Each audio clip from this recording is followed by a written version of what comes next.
All right, let's welcome in Scott Miller, author, mentor, recovering businessman. How are you? Rich, I'm great. Thanks for inviting me today. Thank you for the platform. No problem.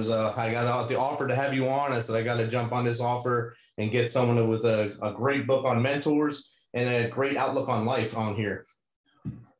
Well, I appreciate it. Thanks, man. So why don't you go ahead and introduce yourself to the audience, go back as far as you want in your career and bring us up to where we are now. Sure. Well, so I'm Scott Miller. I live in Salt Lake City, Utah with my wife, Stephanie, and our 3 young sons. I'm from Florida, originally Orlando, Florida. Worked for the Walt Disney Company for 4 years. And then they invited me to leave, which is a whole story there. And so, what does a single Catholic boy from Orlando do? He moves to Provo, Utah, Rich, where all the Catholics were. I'm kidding. There wasn't a single Catholic in Utah like 20 years ago, right? And so I was privileged to join the FranklinCovey company 25 years ago, of course, founded by the famous author, Dr. Stephen R. Covey, who wrote the book, The 7 Habits of Highly Effective People. This is one of the most influential business books of our generation.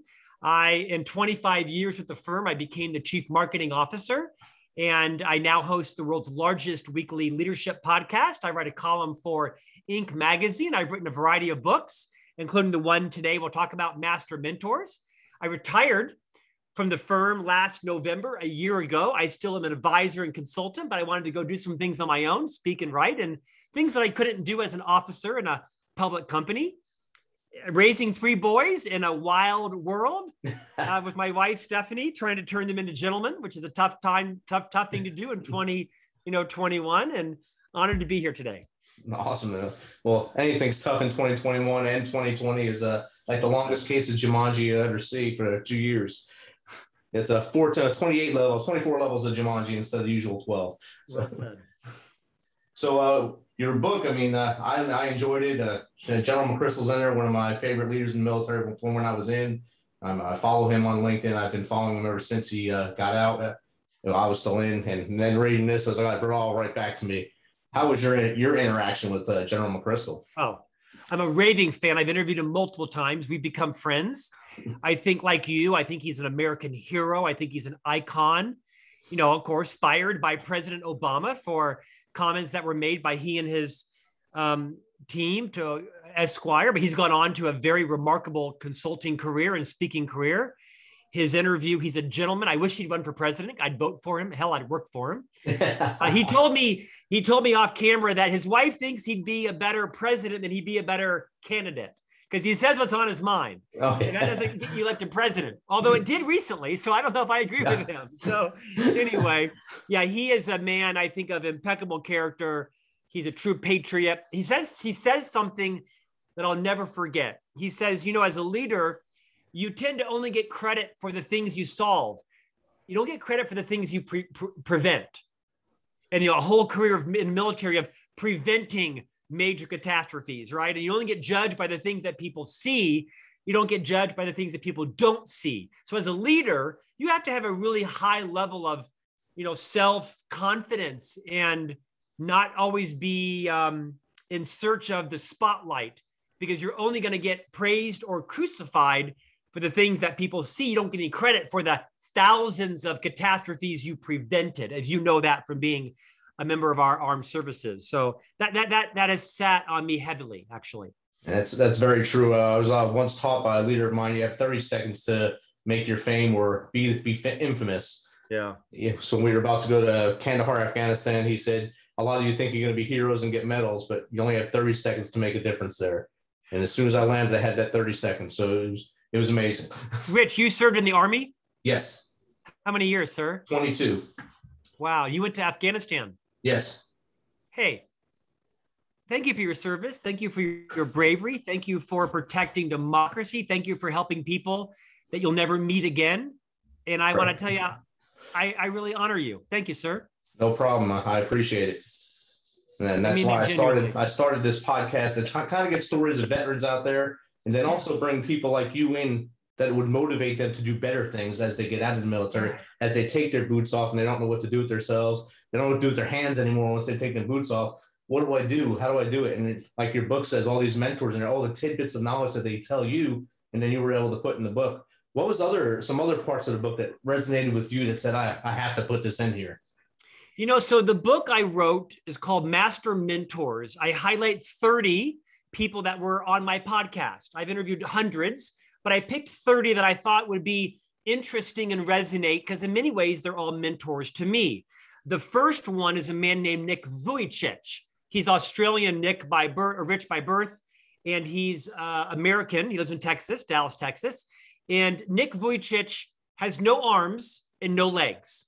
He was born with just a head and a neck and a torso and a waist and a kind of small, like odd foot kind of thing that he texts with, but that's it.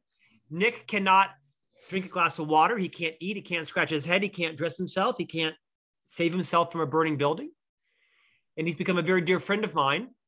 And he's really taught me the power of being grateful for what you have and for wanting what you have and for being grateful for what you don't have, because it builds, a level of resilience and character in us. And he really taught me this concept, Rich, of living our lives through the lens, not of I have to or I ought to, but that I get to. I get to take the garbage out at midnight tonight. I get to unload 12 boxes from Costco up 4 flights to my apartment. I get to get a booster shot. I get to vote. You can name, I get to terminate someone, not out of joy, but out of the difficult conversation that will perhaps send them on their way to a job that better fulfills them. And Nick has, in my 50s, taught me really what it means to be grateful and to live every decision, not through I have to or I ought to, but I get to. I get to stop and put $8 of gas in my car. Not 18, but even 8. Yeah. And I think when you begin to live your life through that, granted, I've had some privileges others haven't, it transforms your sense of gratitude and gives you perspective every moment of the day. And as soon as I got the package from you, my wife, she's a social studies teacher, history teacher here. She's seen him and she's, I know him. I bring him up to my class all the time to show him about gratitude and stuff. So I said, wow, immediately she had that. And she took the coffee mug. That's awesome. That's awesome. Did the mug have Nick on the coffee mug? Yeah, he was right on there. That's awesome. I'm delighted. That's outstanding. You know something I'm doing finally. Yes. Because usually she sits on her world, I'm over here, and then we just talk about other things in the middle. Well, she must have been impressed with you, right? I mean, yeah. I guess a little bit. I had some good points for a little bit. Yeah, exactly. I'll mess it up somehow. I will too, sir. Don't worry. So your 25-year career working in business, I know some of your bio said just a management mess to marketing masterpiece. Or how did you make that transition? Yeah, so I was a chief marketing officer of this company, FranklinCovey, for 25 years, a large leadership development firm. And Rich, I spent most of my career behind the scenes as sort of the producer or director, making other people famous, other authors famous. And I gave a few speeches and there were a couple of claps. And I thought, you know what, maybe I can do that. Maybe I can be the actor, so to speak. So I decided to start writing blogs on LinkedIn. And they were pretty pitiful, the first couple of dozen, and they got better and better and better. And I'd spent most of my career writing corporate communications, press releases and columns and, investor decks, things like that. And so I became more and more comfortable. I started writing a column for Inc. magazine. And then I began to write some books. Those are the books behind me in blue and green. This is Management Mess to Leadership Success. And this is Marketing Mess to Brand Success. So I started writing books that talked about how messy leadership is. It's not easy for everybody, right? It's tough. Not everybody should be a leader of people. You know that. Yes. 2 steps forward, 3 steps back. But no one was saying that. Everyone talks about how everyone should be a leader and how leaders are so important. And you know what? Should you be an anesthesiologist, Rich? Me? No way. Should you be a federal judge? There's no way. Should you be a commercial airline pilot? Not if everyone wants to live on the plane. That's my point. And not everyone should be a leader of people, but we promote people because they're the top salesperson to be the sales leader, or they're the most efficient dental hygienist to manage the office, right? We tend to promote people for the wrong reasons. The skills that make you a great salesperson often are inversely correlated to what makes you a great sales leader. So generally, leadership is very messy because most people shouldn't be leaders of people. So I wrote these fairly funny books around all the mistakes I'd made as a leader and 30 messes I created and 30 marketing messes that I found myself in. Because I think when you're willing to own your mess, you make it safe for others to own theirs, because it's easier and it's oftentimes more instructive to teach through your mistakes. Like, Rich, I don't have your talent. I don't have your military background. I don't have your surveillance knowledge. I don't know your intelligence capability. I can't replicate what you can do. But what I can do is learn from your mistakes. You made a few, Rich? Oh yeah. When you open the kimono, I can say, oh, got it. You were tempted to do this and you did it, and that made a mistake. I'm going to walk around that pothole, so to speak. So I'm a really big advocate of talking freely about your mistakes. Everybody gather around. Let me tell you the reason why I got fired here, or why I lost $1,000 there, or why my marriage ended, or why my house went into repossession. Whatever it is, not like a confessional, but talk about mistakes you made in a genuine way so people can say, you know what? I may not be able to replicate your intellect or your personality or your charisma or your wealth or your Ivy League education, but I can learn from all your mistakes. And that's like 3/4 of the battle, quite frankly, is just preventing yourself from screwing up. The rest is a cakewalk. The rest is timing, who you know, right? That kind of thing. Yeah, that's definitely true. And I'm actually in the final editing of a book I'm putting out, 13-Step Guide to Success.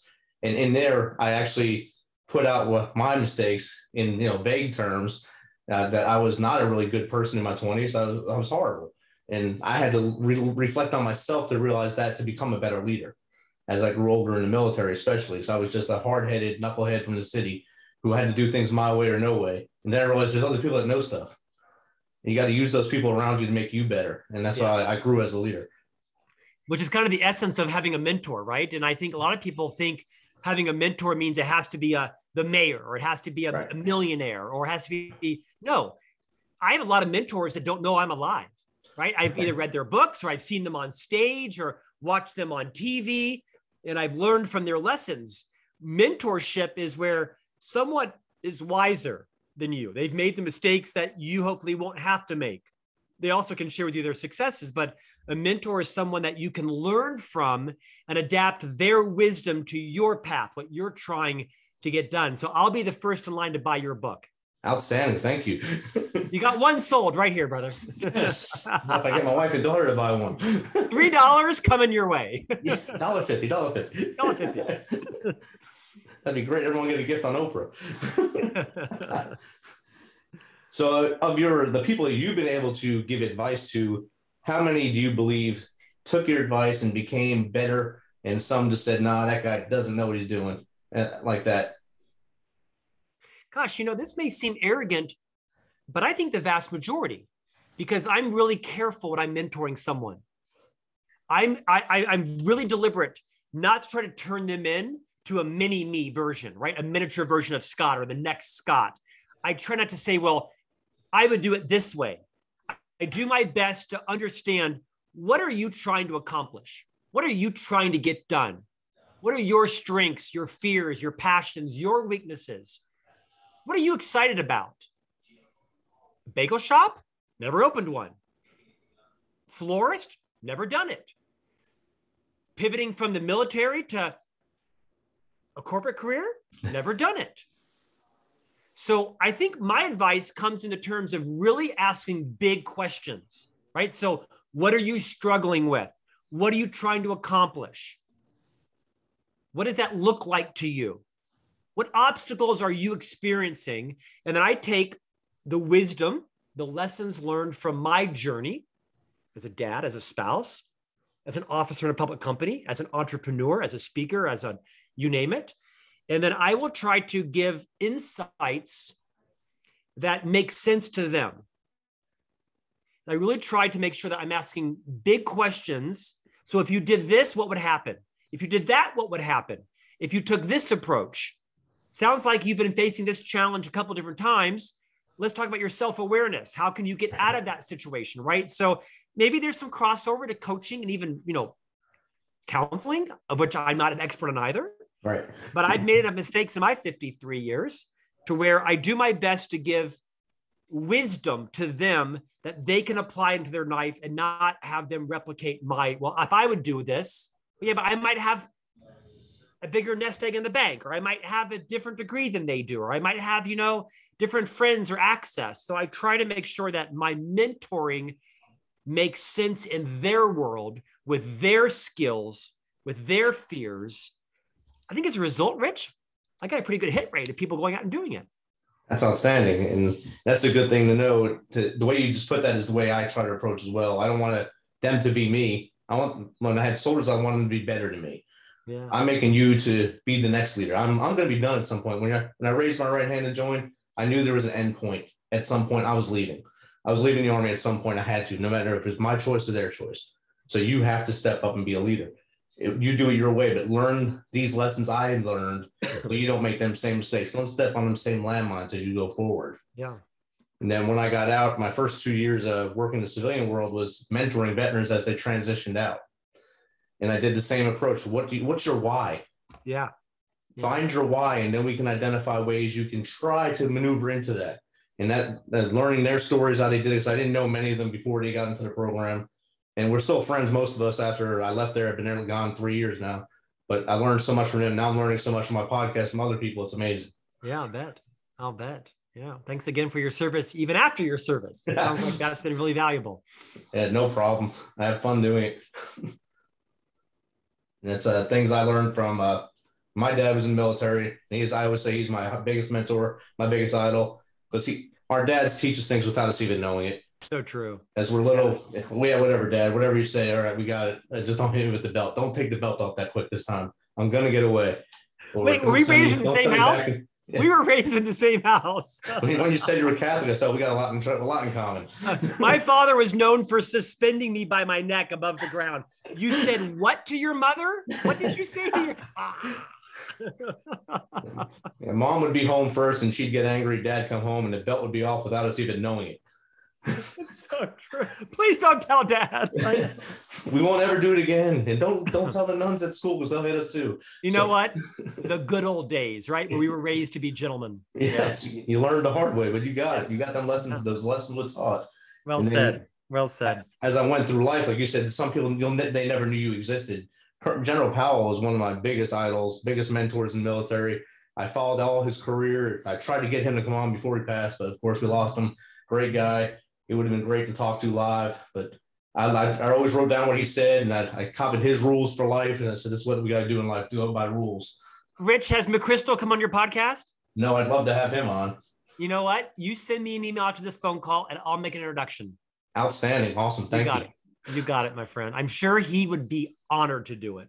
And that'd be a great conversation. I'd stand at attention, but it'd be all right. You know what?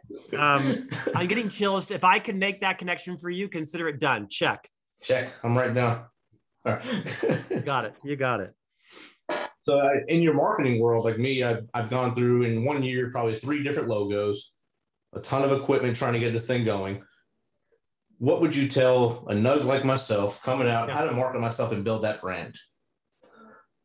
Yeah, I would say focus less on logos and focus less on equipment. This is more as much for your listeners as for you, right? Yeah. I'm not picking on you. I think this mistake that most entrepreneurs, most solopreneurs, people who are trying to launch a business, is they don't know who their customer is. They're trying to boil the ocean, right? They follow this MBA advice of what's called your total addressable market, who's everybody who can read my book, everybody that can come to my podcast, everyone to come to my restaurant or my bait and tackle shop or whatever it is. I think it's counterintuitive, but focus on your smallest viable market. Who's my first customer? Like, what is his name? And what does he look like? And what is his passion? What is his circumstance? Like, really, what circumstance is he in? What is he looking? What's the job to be done? Why would he hire me? Why would he subscribe to my podcast? Why would he want my consulting business? You know, the best marketers can tell you who their first customer is, literally or metaphorically. A lot of people will name their customer. My customer is Jennifer. She's a 36-year-old stay-at-home mom with 2 kids, has a side hustle, doing this, that, and the other. And, she may or may not have a college degree, and she shops at this and that, and, and they make up a persona, and they actually call their customer Jennifer. This is this like a fake name. And so I think it's underestimated the value of getting very clear on what is the circumstance of your customer. Who do you want to listen to your podcast? Are they, just coming out of the military? Are they thinking of coming out in the next year? Have they been out for 2 months and they're finding the transition tough? I'm making this up, but you get the point, right? Are they transitioning into a corporate world, or they're trying to open up their own business? You can't be all things to all people. And most people want to have success overnight. There's no such thing as that. You know that, right? There's overnight fame that's usually ill-gotten or fleeting. What is common to all of my podcast guests, whether it's Matthew McConaughey or General McChrystal or Doris Kearns Goodwin or Seth Godin or Dan Pink or Liz Wiseman or you name it, Will Smith, these people toiled for decades. You never heard about them, right? It was their 6th book that made it big. It was their 10th, movie you heard about, or it was, their the 100th episode of their small town radio program that, went big. They toiled for years with a blog, 2 subscribers, 12 subscribers, 100 subscribers, 1,200. And then 15 years later, they had, 13,000 people on their mailing list, and their product went, viral. So you got to get very clear on who your market is, and then message to them in terms that they understand. The great marketing mind, Donald Miller, he lives outside of Nashville. He wrote a very famous book called Building a Story Brand. Best marketing mind in the nation next to Seth Godin. He says most people's messaging is like a cat chasing a rat in a wind chime factory. It's so hard to understand. There's so many messages and so many taglines and colors. And like, are you an Italian restaurant? No, I'm a painting company. You're a painting company? You paint houses? Yeah. Then why does your website look like an Italian restaurant? Well, my dad was from Italy. Like, I don't care where your dad was from. What do you paint? Your website needs to say, we paint houses, with a picture of a house in Tennessee, not a villa in Italy. And so I think we try to get too fancy and use words. If someone can't tell what you do in like 2 seconds, too much. So 2 things: simplify everything and get really clear on your smallest viable market. Who is your first customer? What is their circumstance? And then start building that one person at a time. Outstanding. That's good advice. And I've learned that over this year to be simple, keep it simple, stupid, the KISS method. It's something I tried. I used to do all the time in the military, but I didn't do it with this when I first started. I didn't want overnight success. I knew I wouldn't be Joe Rogan my first record, because he has all that. And I was just happy to have one person listen the first time. I was, that's great. And then it was 10 and this and that. Now, it's going pretty well now. And hopefully it keeps the climb. And at least if one person listens and gets something out of it, that means I'm a success. Wait till McChrystal comes on. It's going to explode, bro. It's going to go nuts. It's going to go nuts. I'll have to have hats and stuff made. It'd be great. Awesome. He'd love it. He keeps asking me to call him Stan. Like, I can't do that. It's like, well, you will if I ask you. No, I can't. My father will come and my father's 95 or 85. He'll suspend me. I'm not going to call you Stan, General McChrystal. I had no military background in my family. My father, I guess, served in the National Guard, but I'm not a military family, but I have enormous reverence for every member of the service and their families as well, in the incalculable sacrifice they make for us. So I will always be calling him General McChrystal. That's what I keep referring to him. I never call him Stanley McChrystal, because I feel that's weird. Yeah. General, sir. Yes, exactly. I slipped up a couple times and said sir, but I couldn't make it as far as the word Stan or Stanley. And we're actually fairly good friends. That's outstanding. So what advice would you give someone that wants to get into marketing to do? Should they go to school route or go on the job training? What's the best way to learn marketing? Get in sales first. Have a sales career. Own a number. Own a revenue goal. Know what it's like to meet with customers and have the pressure of missing your quarterly goal, right? Or having a quota. You got to sell X number of copiers this week or X number of carpets. Get into sales first, because the best marketers understand that their job is to actually sell.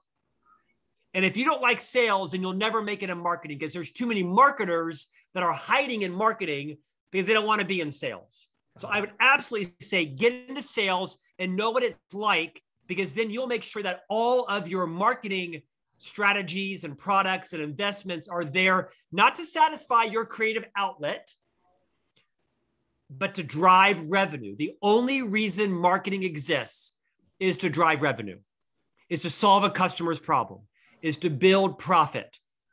So I'd say first get on the marketing, get on the sales side, and then move into marketing. That's a solid advice right there. That way, you know what you're actually trying to do at that point. That's a really good, solid advice. If someone wants to get you to come on their show or just chat with you, what's a good way to get in contact with you? Well, so you can find me on all the social platforms, LinkedIn, Instagram, Twitter, Facebook. You can visit my website, scottjeffreymiller.com.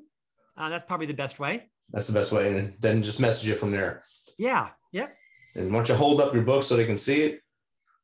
Oh, yeah. Thank you. So this book is called Master Mentors, 30 Transformative Insights from Our Greatest Minds. And you will enjoy it if you buy this. It's everywhere you can get books. You can get them, I'm sure, right? It's everywhere. Amazon, Barnes & Noble, Books A Million, every website. All my books are on. And I'm writing Master Mentors Volume 2 coming out in 2022 with 30 new guests, on my way to 10 volumes in the series. Outstanding. Scott, this has been a great conversation. Thanks for taking some of your time to be on the Misfit Nation.